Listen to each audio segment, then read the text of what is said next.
안녕하십니까? 예. 언제 폭염이 있었냐는 듯이 날씨가 아주 선선해졌습니다. 요즘 일교차가 상당히 큰데 건강에 유의하시기 바랍니다. 네. 화면이 딱 나왔습니다.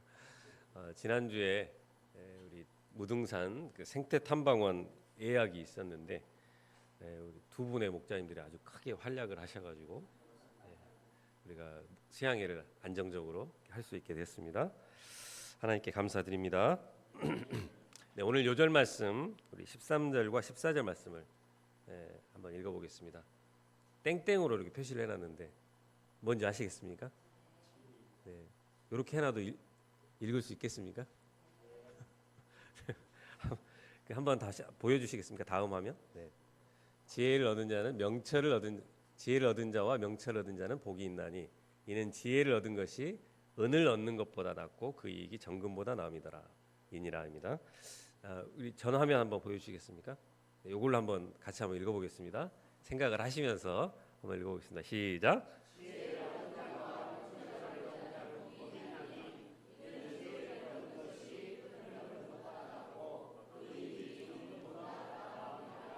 역시 우리 목자님들 지혜로우신 것 같습니다. 말씀을 시작하겠습니다.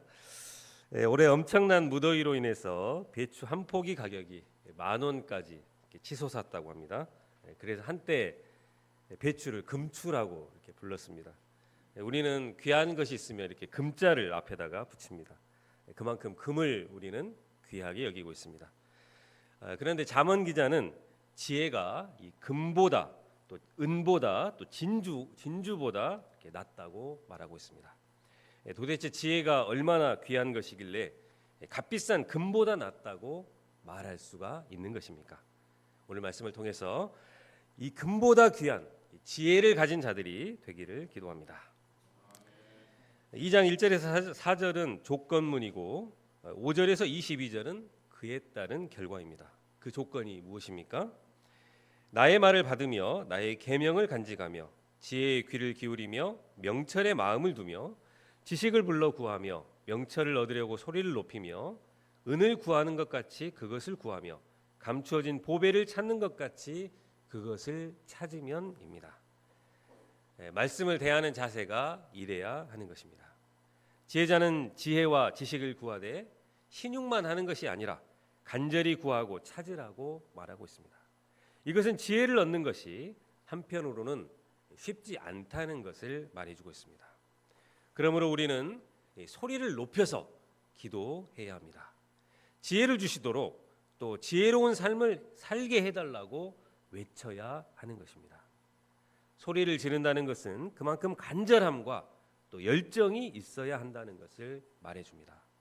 그리고 지혜를 구하되 돈을 구하는 것 같이 그리고 감추어진 보배를 찾는 것 같이 찾아야 합니다. 재작년 가을 수양회 때 보물 찾기를 하는데 평소에 볼 수 없었던 엄청난 달리기 실력을 볼 수가 있었습니다. 보물 찾기 할 때만큼은 눈빛이 이렇게 초롱초롱 하셨습니다. 보물을 찾아서 양들에게 나누어 주고 싶은 마음에 아마도 열심히 찾으셨던 것 같습니다. 은은 원어로 캐셰프라고 하는데 고대 사회에서는 돈의 역할을 했습니다.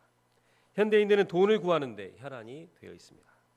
경제는 학문이 아니라 이제 상식이 되어버렸고 대학생 때부터 부동산과 주식 투자 그리고 가상화폐에 뛰어들어서 밤을 새가면서 이것들을 연구합니다. 웬만한 국내 주식 종목들은 다 암기하고 있을 뿐만 아니라 대략 그것이 얼마나 하는지도 다 알고 있습니다. 그래서 삼성전자가 한 주에 6만 원이라고 해서 사람들은 6만 전자라고 부르기도 합니다. 요즘은 해외 주식까지 공부해가며 돈을 구하는 시대가 되어 있습니다. 이렇게 돈을 벌기 위해서 연구도 하고 또 암기를 하듯이 지혜를 얻기를 구하고 또 간절히 찾으라는 것입니다. 5절 이하는 그렇게 간절히 구해서 지혜를 찾고 얻으면 어떤 축복이 있는가를 말해주고 있습니다. 그리고 하나님의 선물과 또 지혜의 선물로 나누어서 증거하고 있습니다. 먼저 지혜를 덧입을 때 어떤 하나님의 선물을 받게 됩니까? 5절을 다 함께 읽어보겠습니다. 시작. 여기서 하나님 경외하기를 깨달으며 또 하나님을 알게 된다는 것은 한마디로 하나님을 아는 지식으로 충만하게 되는 충만한 삶을 살아가게 됨을 말합니다. 이는 지혜의 근원이신 하나님을 아는 것으로 지혜보다 한 단계 높은 최고의 상급을 얻게 됨을 말합니다.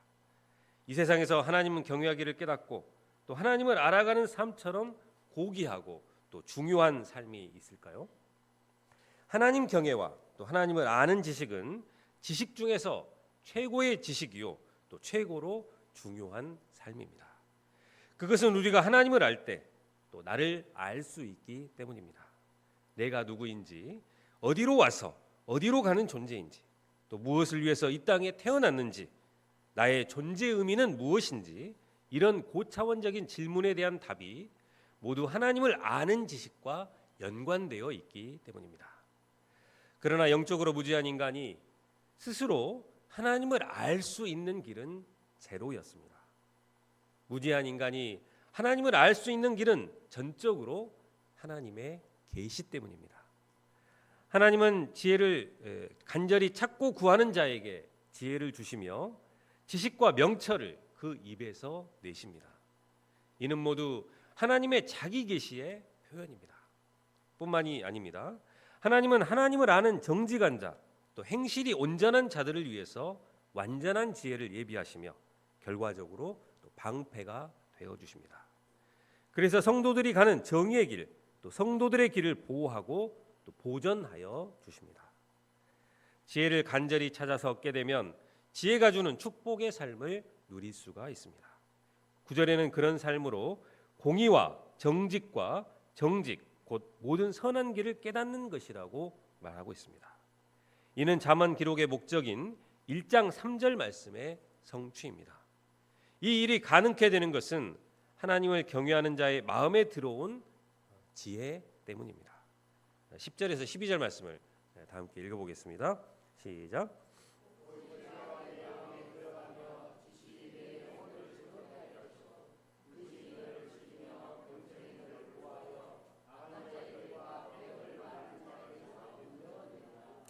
이 말씀은 지혜가 우리 안에 들어올 때 무슨 일을 하는가를 말해주고 있습니다. 우리 마음에 들어온 지혜는 우리 영혼에 즐거움과 기쁨을 줍니다. 이는 현재적으로 지혜의 영, 또 성령께서 하시는 일입니다. 성령께서 우리 마음에 들어오시면 제일 먼저 기쁨과 즐거움이 솟아납니다. 세상 사람들은 어떤 때 기뻐합니까? 내가 투자한 종목의 가치가 올라가고 또 내가 사는 집의 시세가 올라가면 안 먹어도 배가 부르고 기분이 하루 종일 좋습니다. 그런데 문제는 항상 내가 손만 대면 잘 오르던 주식도 내려가고 또 부동산도 갑자기 식어버린다는 데 있습니다. 그래서 늘 우울할 수밖에 없습니다. 반면 그리스도인들의 기쁨은 성령께서 주시는 기쁨입니다. 송 아브라함 우리 송사라 목자님들은 부동산도 없으시고 주식도 없으신데 뭐가 좋아서 이렇게 웃으실까요? 두 분을 보면은 웃음 바이러스가 있는 것 같습니다. 주위에 있는 분들마저도 전염이 돼서 별것도 아닌데 아주 자지러지게 이렇게 웃습니다. 남들이 보면 정말 로또라도 이렇게 당첨이 된 줄 알 것입니다. 성령께서 두 분에게 늘 평안과 기쁨을 주시기 때문일 것입니다.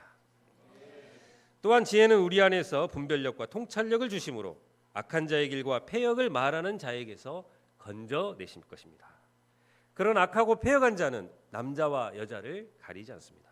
본문에는 남자로 악한 사기꾼이 나오고 여자로는 음녀가 나오고 있습니다.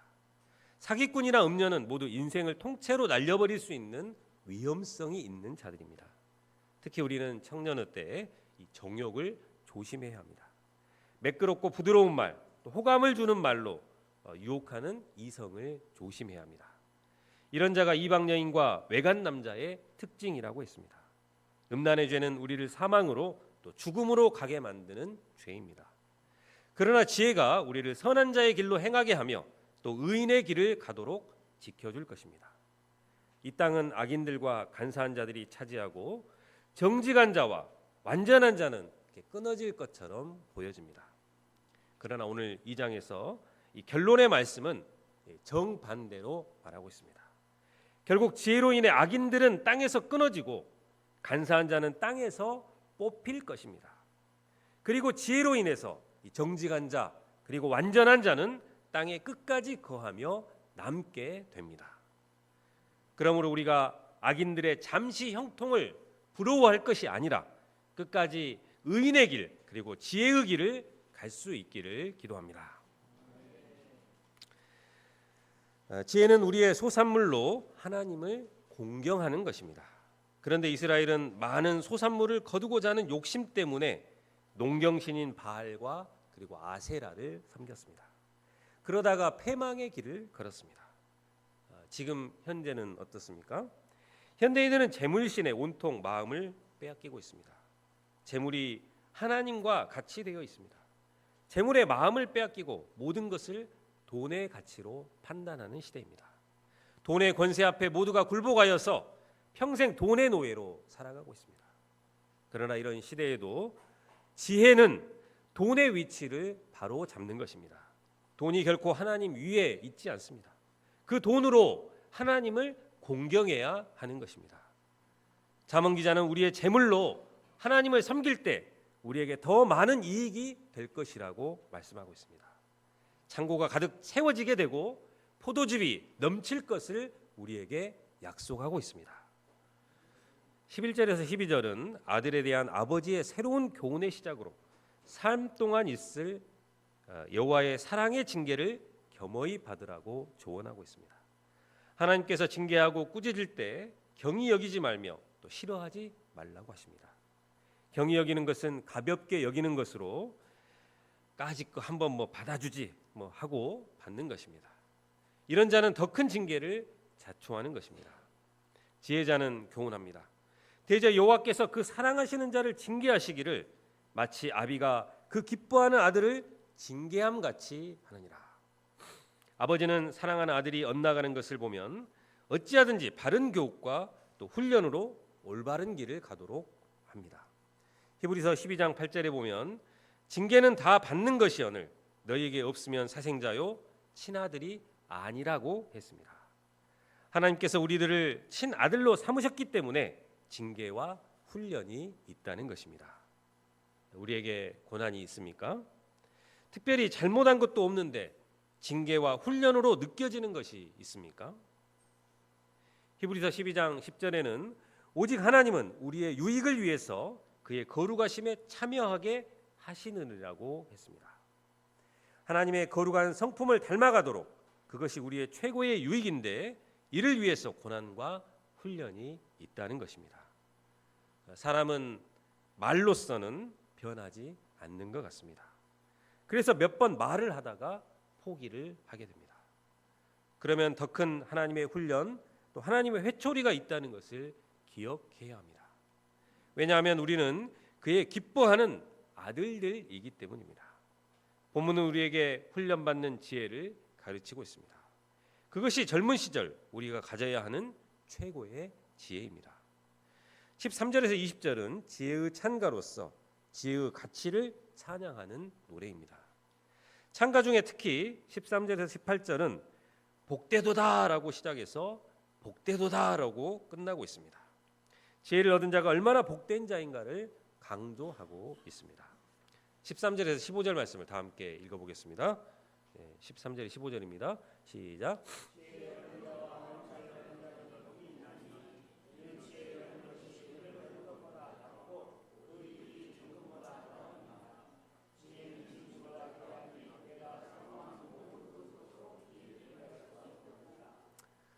세상 사람들은 돈을 최고의 가치, 그 잡채라고 이렇게 말을 합니다.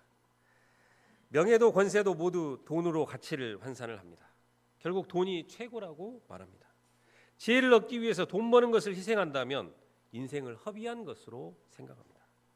헛똑똑이라고 말을 합니다. 이런 가치관이 신자들에게도 들어오면 지난날 내가 열심히 주님께 헌신한 것들이 아름다워 보이는 것이 아니라 후회할 짓 그리고 시간을 허비한 것으로 보이게 만듭니다. 다시 시간을 되돌릴 수 있다면 돈을 위해서 살 것이라고 생각하게 만듭니다.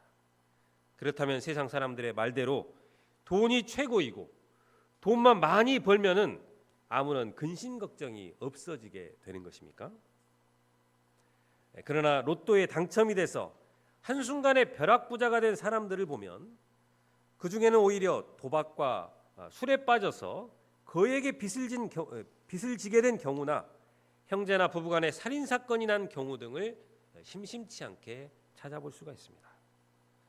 사무엘상에 나오는 나발은 심히 부하여 양이 3,000마리 그리고 염소를 1,000마리나 가진 부자였습니다.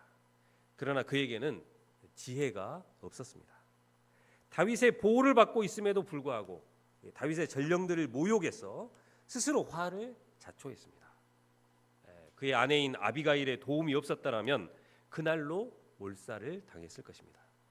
지혜가 없으면 굴러 들어오는 복도 차버리고 화만 자초하게 되는 것입니다.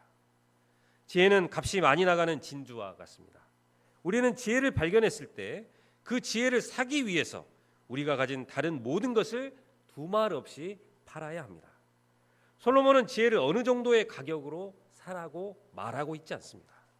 지혜를 발견하면 무슨 대가를 치르더라도 그 지혜를 놓치지 말고 반드시 사라고 말하고 있습니다. 예수님의 제자들은 예수님을 따르기 위해서 모든 것을 포기했습니다. 직장도 부모도 모든 것을 버리고 주를 따랐습니다.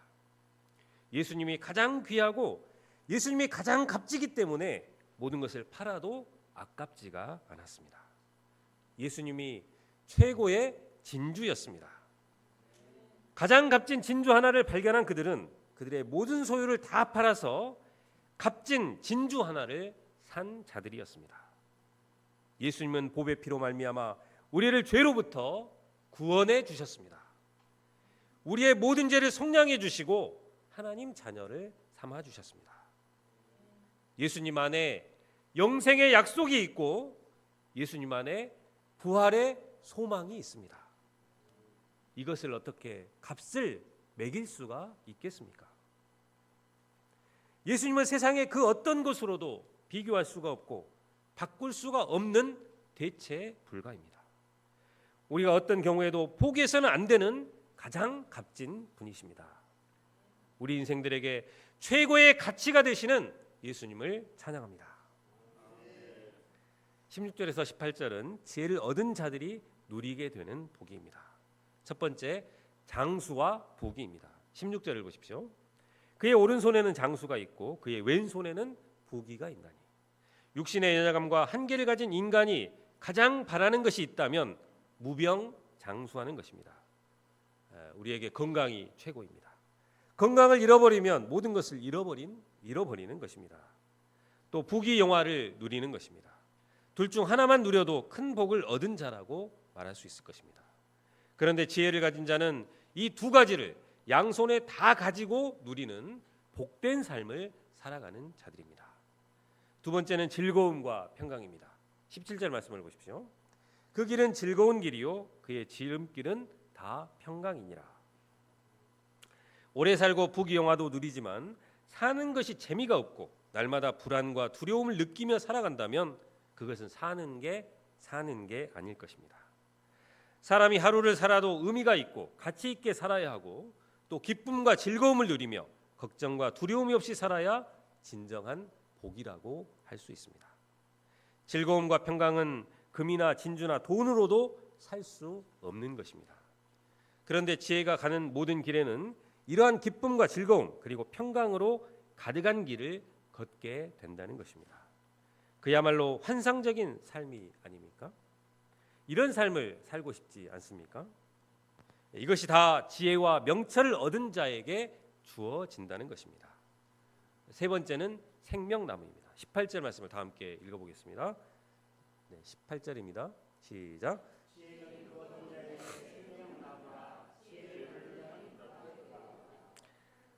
하나님께서 기쁨과 행복의 동산 에덴 동산을 창설하실 때 동산 중앙에는 두 개의 나무가 있었습니다.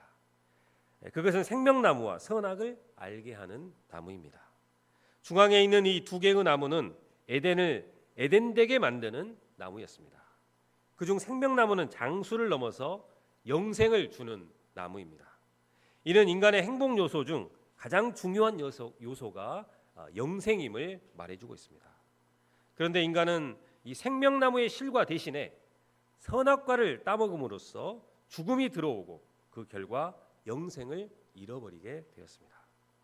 그런데 오늘 잠언 3장 18절에서 이 지혜는 그 얻은 자에게 생명나무라, 지혜를 가진 자는 다 복되도다라고 말하고 있습니다. 잃어버렸던 이 생명나무가 지혜를 얻은 자에게 다시 주어짐을 말하고 있습니다. 에덴 동산의 두 개의 나무는 사실 예수님을 상징하고 있습니다. 예수님은 우리의 영원한 생명이자 선악을 분별할 수 있는 지식을 주시는 영원한 진리 되십니다.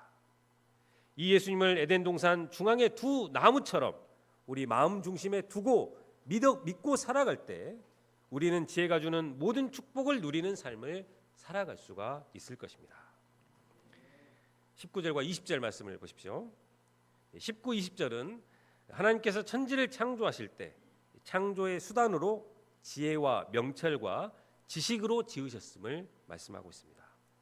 여호와께서는 지혜로 땅에 터를 놓으셨으며 명철로 하늘을 견고히 세우셨고 그의 지식으로 깊은 바다를 갈라지게 하셨으며 공중에서 이슬이 내리게 하셨느니라. 영어 성경에는 모두 by wisdom, by understanding, by his knowledge로 수단을 나타내는 전치사 by를 쓰고 있습니다. 창세기 1장에서 하나님께서 천지를 창조하실 때의 수단은 말씀이었습니다. 그런데 오늘 잠언은 그 말씀이 바로 지혜임을 말해주고 있습니다.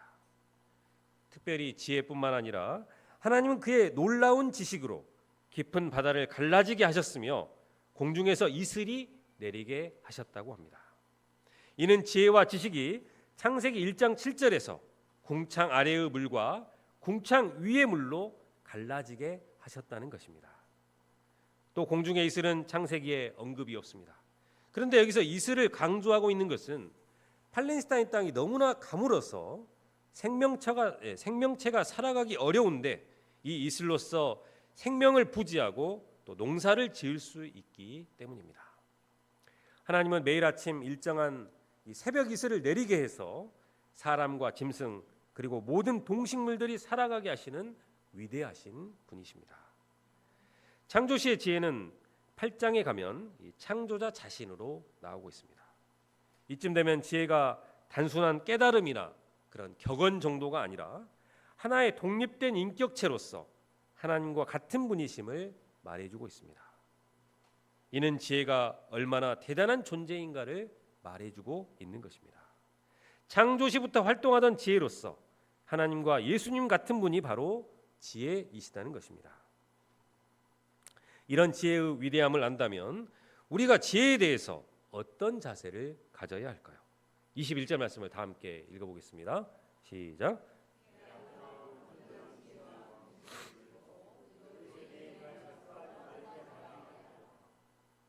여기서 완전한 지혜란 건전하고 효과적인 지혜로서 통찰력을 말하고 근신은 디스크리션으로서 신중함과 분별력을 말하고 있습니다.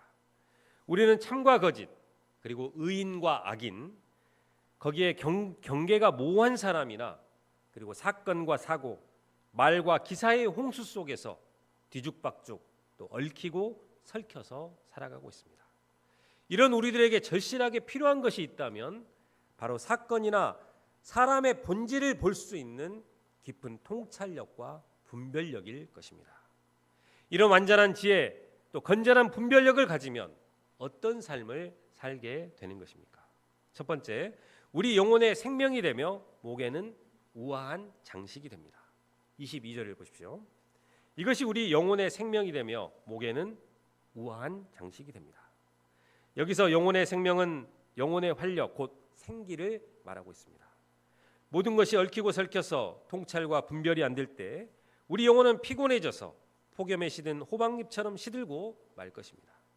그때 성령께서 주시는 완전한 지혜와 근신 곧 통찰력과 절제력을 갖게 되면 모든 것이 선명히 정리가 되면서 갑자기 영혼이 생수를 들이킨 것처럼 소생하게 됩니다. 또한 그런 사람은 실족하지 않고 목에 장식이 되는 곧 공적인 영광을 누리는 복된 삶을 살아가게 됩니다. 두 번째, 우리의 가는 길이 평안하고 바른 장애물에 걸려 넘어지지 않게 됩니다. 23절 말씀을 보십시오. 우리의 가는 길이 평안하고 바른 장애물에 걸려 넘어지지 않게 됩니다. 우리가 가는 인생길에 돌불이나 여러 장애물에 걸려 넘어짐이 없이 평안하게만 흘러간다면 얼마나 좋겠습니까? 그런데 많은 사람들이 지혜 없이 막 살다가 예상치 못한 장애물에 걸려서 넘어져 큰 낭패를 당하게 됩니다.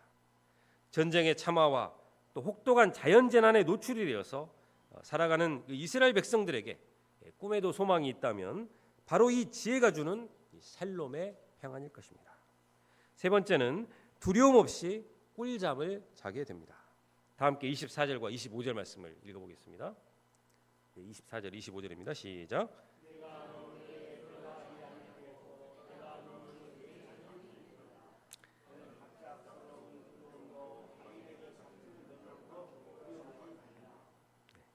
사무엘상에 보면 다윗은 왕 사울로부터 창에 맞아서 죽을 뻔하였고 또 늘 사울에게 쫓겨 다녔습니다. 이때 지은 시가 시편 3편 5절과 6절입니다. 3편 5절과 6절 말씀도 한번 같이 읽어보겠습니다. 시작.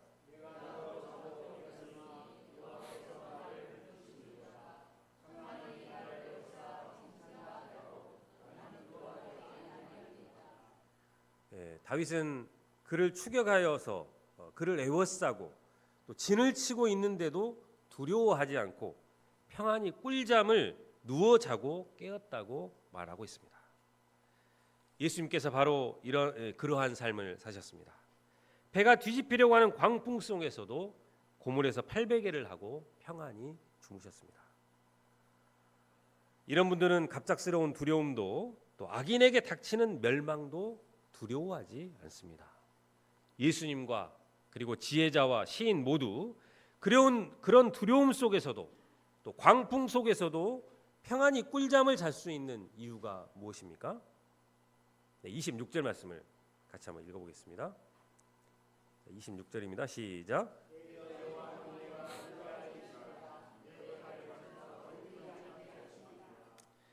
위기의 때 또 광풍 속에서 의지할 분은 여호와 하나님 한 분뿐입니다.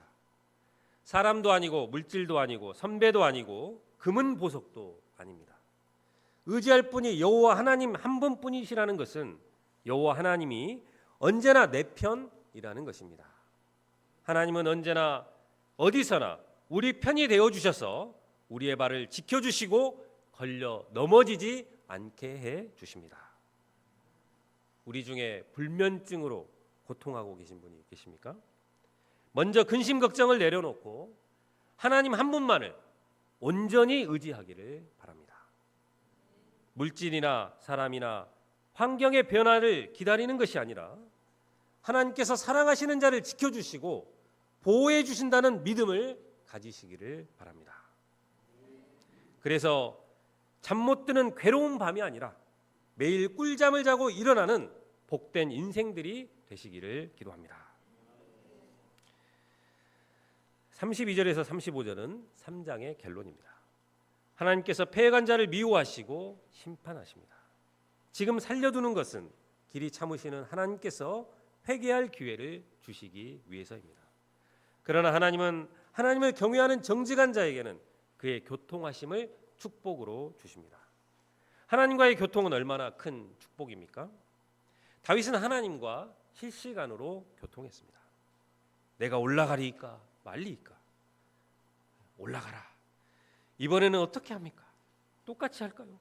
아니다. 뒤로 올라가서 기습작전을 펼쳐라. 호흡이 하나님과 다윗과의 호흡이 아주 환상적입니다.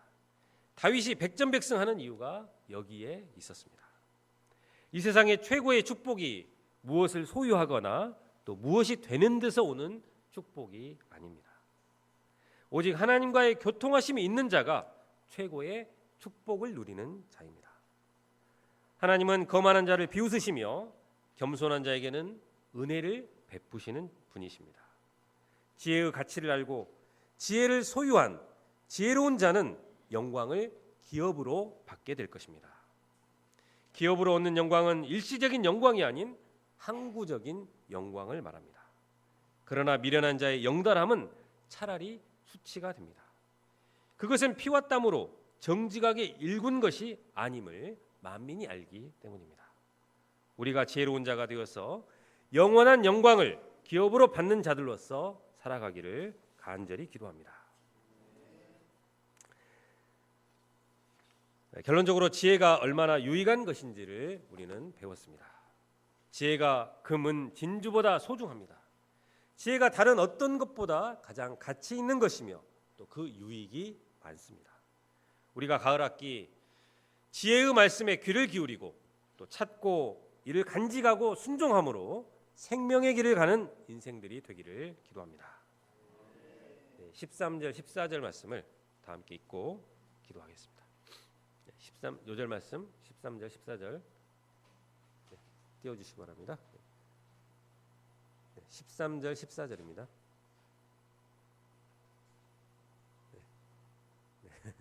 땡땡으로 한번 읽어볼까요? 땡땡으로 한번 읽어보겠습니다. 다 아시니까 시작. 지혜를 얻는 자와 명철을 얻는 자는 복이 있나니 이는 지혜를 얻는 것이 은을 얻는 것보다 낫고 그 이익이 정금보다 나음이니라. 기도하겠습니다. 하나님 아버지, 가을 학기 잠언 말씀을 허락해 주셔서 감사를 드립니다. 지혜가 금은 진주보다 낫다고 말씀하십니다. 그러나 이 시대는 금이나 은 같은 돈이 최고라고 여기는 물질주의 시대입니다. 우리가 이런 물질주의 사상을 경계하며 참된 지혜의 본체이신 예수님을 믿으며 살아갈 수 있는 자들이 되게 하시기를 기도합니다. 가을 학기 저희들이 예수님으로 인해서